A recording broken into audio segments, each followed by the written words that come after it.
ভাইরে, বাবা এমন একটি বস্তু কেউ বেঁচে থাকতে বোঝে না। যার বাবা একবার হারিয়ে যায় সেই জানে তার বাবার মর্যাদা কত।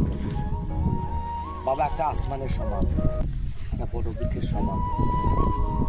আমার মনে পড়ে আমার বাবা, যখন বেকার ছিলাম বাবা বাজার করে নিয়ে আসতো।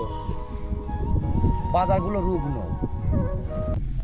একটু পচা পচা সাইজের বাগুন, উস্তা, পটল, এগুলো একটু পাকা পাকা। বাবাকে বলতাম একদিন, বাবা তুমি এগুলো নিয়ে আসো কেন? বাবা বলে কি জানো, বাবারে টাকা ছিল না, সস্তায় পেয়েছি, এটাই বাবা। বাবাকে বলি, বাবা ঈদ গেল, তুমি তো কিছু নিলে না। বাবা বলতো কি জানেন, বাবারে তোদেরকে তো নতুনটা দিতে পারিনি, কম দামে তা কিনে দিয়েছি।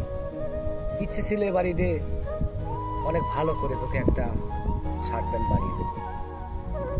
ওই ফুটপাতে থেকে তোর জন্য একটা সেকেন্ড হ্যান্ড জিনিস নিয়ে আসলাম, আমি তো নিতে পারিনি।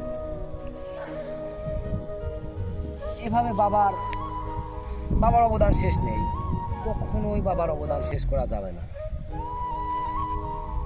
বাবা মানে কি যে আমি বলতে পারবো না, ভাষায় প্রকাশ করে।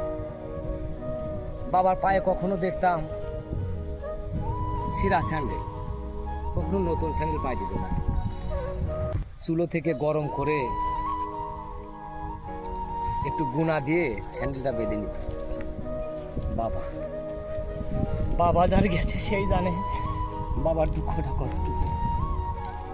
বাবা মানে কি, যার বাবা বেঁচে আছে বাবাকে সম্মান করে, যার বাবা নেই সেই জানে বাবার দুঃখটা।